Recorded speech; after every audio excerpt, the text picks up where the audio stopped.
Hello, this is Dr. Tracy Smalls Marshall, and welcome to the third series of Where's My Daddy? Series 2, I had talked about the Bible in terms of repetitive men with multiple families. I had discussed Abraham, and I also discussed his grandson Jacob and how they had desired their wives maybe over a woman. Now, when it came to Jacob, he desired his first wife's sister. His first wife was Leah, and he desired her sister Rachel, who he ultimately married.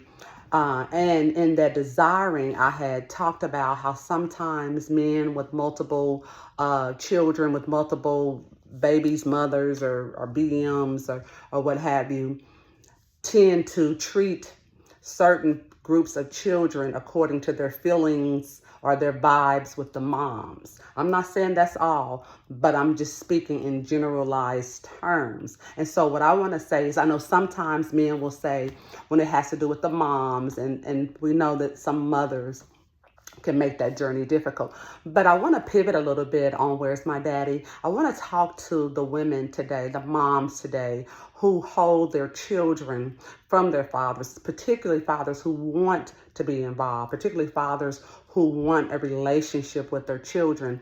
And I notice sometimes this really grows when the father begins or enters another relationship. And if he enters this with a woman with or without children, sometimes this can escalate some things. And it doesn't have anything to do with all the time, even if the mom is in another relationship with another man. There's many instances if a mom is teed off with the father, the biological father, the child is reserved from that relationship with his or her dad or their dad. And then there's a lot of misnomers about the fathers and his character, the father and his character, when it's really interrupting the child to be able to have that relationship with the dad. No matter what the relationship is between two adults, it should never impact the child, unless, of course, if it's an unhealthy situation or circumstance. Of course, and that's vice versa.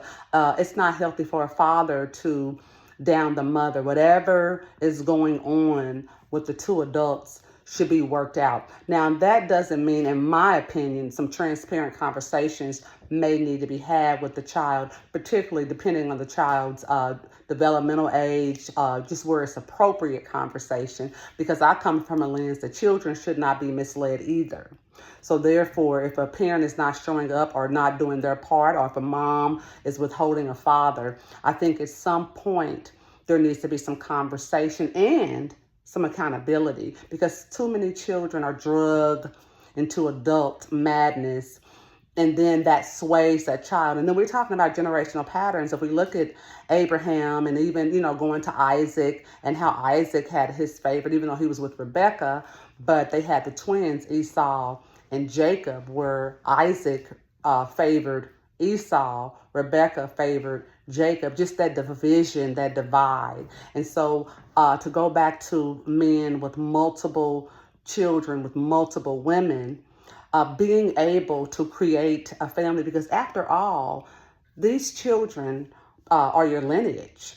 I mean, regardless of how you feel about the mom, and, therefore, like genetics, biological circumstances or situations. I mean, you just never know what could arise. And God willing, we all will get older. So you just never know. That might be the child that can be a donor to you. And so not just to build a relationship because of that, but to build a relationship because God has blessed you and the mother to be able to procreate. However that relationship went down, whether it was a one-night stand or somebody he was kicking it with, or however it may have looked, it was a decision still made by two people, whether they were responsible or not. And too many conversations are had about one parent downing the other.